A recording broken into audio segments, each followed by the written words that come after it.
Tinawag ng prosekusyon na scam ang paggasta ng tanggapan ni VP Sara Duterte sa kanya pong confidential funds.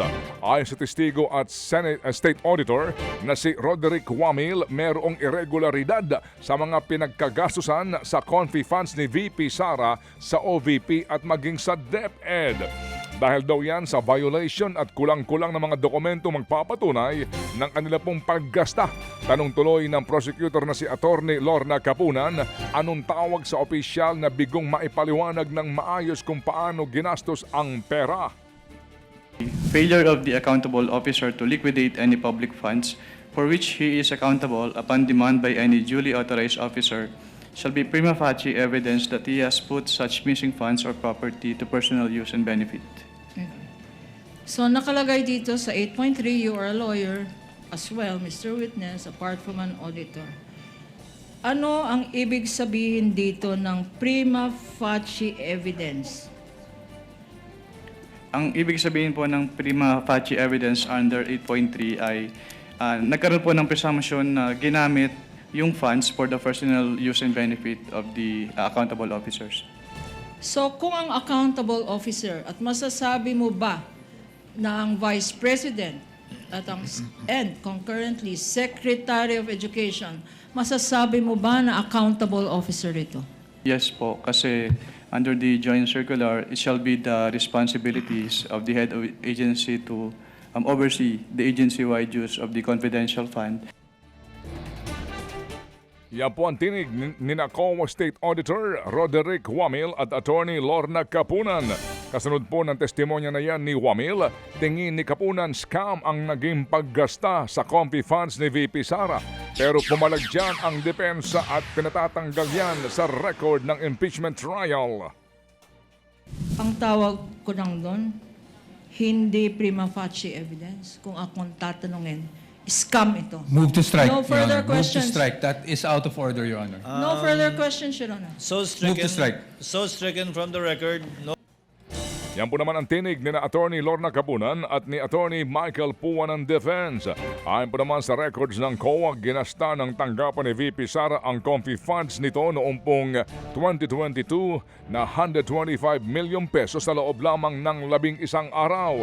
Matapos po naman ang paglilitis ay sinabi po ni Attorney Capunan na balak nilang ipalsubpina si Mary Grace Piatos para daw umano tumestigo. Isa nga po mga kapatid sa itong si Piatos sa kontrobersyal na umano'y tumanggap ng salapi mula sa confidential funds sa tanggapan ni VP Sara Duterte. Ipinagtanggol ng depensa ang paggasta po ng opisina ni VP Sara sa 125 million pesos na confidential funds sa loob lamang po ng 11 araw. Ang giit ni Attorney Michael Powa, walang probisyon sa joint circular ng COA na nagbabawal po sa OVP na gastahin ang pondo sa loob lamang ng ilang araw. Sinigundahan naman ito ng testigong si COA State Auditor Roderick Wamil. Ayon pa kay Powa, hindi rin napatunayan ng COA na winaldas lamang ang 500 million pesos na confidential funds at wala rin itong sinabi na may ibinulsa ang Vice-Presidente.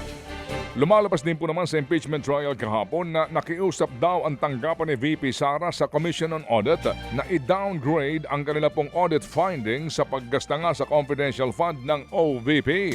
Ayon sa testigong si COA Auditor Roderick Wamil, kabilang po sa nakipag-ugnayan noon sa COA sina OVP Chief of Staff Attorney Zuleika Lopez at dating spokesperson at ngayon nga po ay isa sa mga abogado ng depensa na si Attorney Michael Powa. Umano'y nakiusap daw ang mga tauhan ni VP Sara na huwag nang mag-issue ang COA ng formal na Audit Observation Memorandum at sa halip ay idaan na lamang sa ibang paraan ang paghingi nito ng kapaliwanagan sa OVP kung paano nga ginastos ang confi funds.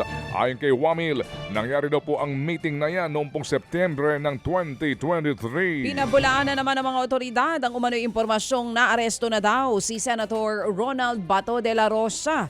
Kasalukuyang may ICC arrest warrant ang senador para po sa kasong crimes against humanity, kaugnay pa rin po sa war on drugs ng Administrasyong Duterte. Pero sa isang mensahe, Sinabi po ni Interior Secretary John Vic Remulla na wala namang ganitong impormasyon ng PNP. Kinumpirma rin ng pambansang pulisya na wala pa silang alam sa umano'y pagkakaaresto kay Senator Bato. Pero ilalabas daw nila ito kapag ito'y naberipika na. Maging sa panig naman po ng National Bureau of Investigation o NBI, wala pa silang ulat kung totoong nahuli nga ba si Bato. Pero patuloy pa raw ang paghahanap sa kanya. It's ongoing. We have several surveillance team na doon sa several areas na na-identify. The law enforcement, NBI, we have to turn over them to the Department of Justice. That is the procedure. Yan nga po ang tinig ni NBI Director Attorney Melvin Matibag kahit ang legal counsel ni Senator Bato. Wala ring impormasyon kung naaresto na ba ito. Sa panayam po ng programang Sa Totoo Lang ng 1PH, sinabi ni Attorney Israelito Torion na nakausap niya ang pamilya ni Bato. Pero wala silang natanggap na anumang balita. Noong Mayo para huling nag-usap sina Torion at De La Rosa, naniniwala naman si Torion na hindi pa nakakaalis ng bansa ang senador. I would like to believe so because in our previous conversations with him, mahirap din kasi kung mag-aalis ka ng bansa. Maraming mga tipsters, mas malaki ang possibility na mahuli ka kung aalis ka ng bansa. Yan nga po ang tinig ni Attorney Israelito Torion.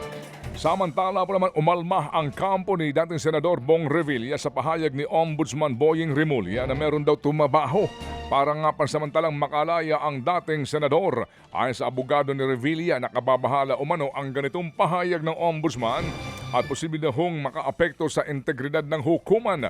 Nauna po sinabi ni Ombudsman Remulla na hindi na raw po niya ikinagulat na pinayagan nga po makapagpiyansa ng Sandigan Bayan ang dating senador. Magugunita pong nakalabas ng kulungan si Revilla noong July 31 matapos makapagpiyansa ng 1 milyong piso. Para po yan sa kaso malversation kaugnay po sa 92 milyong pesos na kinekwestiyong flood control project sa Bulacan. Nanindigan po naman sa kanila pong hatol ang dalawang maestrado ng Sandigan Bayan na pumayag nga na makalabas ng bilangguan si Revilla. Nakabase po raw ang kanilang desisyon sa mga ebidensya ng prosekusyon. Sa gitna pa rin po ito ng sinasabi nga pong paghahatid raw mismo ng pera sa bahay mismo ni Revilla kung saan siya mismo ang tumanggap daw ho ng pera ayon sa mga testigo. Wala ho umanong nag-impluensya sa kanila at hindi raw po daw sila apektado sa pahayag ni Ombudsman at natural lamang daw ang kanyang reaksyon. Sa atin namang ulat panahon mga kapatid, mas lumakas pa po ang bagyong Maymay na isa na nga po ngayong tropical storm. Huling namataan ng bagyo 170 kilometers sa silangan po yan ng Baknotan sa La Union. Mabagal po itong kumikilos patimog kanluran at may taglay na hangin na abot po sa 65 kilometers per hour at pagbugso na hanggang 80 kph. Base po sa forecast ng Pag-asa, posibleng maglandfall ang bagyo sa La Union o sa Ilocos Sur mamayang hapon o gabi. Sa ngayon po nakataas ng signal number 2 sa central at southern portions ng Ilocos Sur, northern at central portions ng La Union. Kasama rin po ang northwestern portion ng Pangasinan, southwestern portion ng Abra, western portion ng Mountain Province at northwestern portion ng Benguet. Signal number 1 naman po sa Ilocos Norte, nalalabing bahagi ng Ilocos Sur, La Union at Pangasinan. Pati na sa Apayao, nalalabing bahagi ng Abra, Mountain Province, Benguet, Kalinga, Ifugao, Cagayan, Isabela, Quirino at maging sa Nueva Vizcaya. Signal number 1 din po sa northern portion ng Zambales, Tarlac, Nueva Ecija at maging sa Aurora. Mga kapatid, patuloy po kayong tumutok sa 105.9 True FM para sa totoong balita, informasyon, music and entertainment. Mag-subscribe sa aming YouTube channel at podcast at sundan nyo kami sa Facebook, Instagram, X at TikTok sa True Network PH. Bisitahin din po ang aming official website, truefm.ph. At panoorin din kami sa True TV Signal, Channel 19. Kami po ang 105.9 True FM. Laging true sa'yo, kapatid.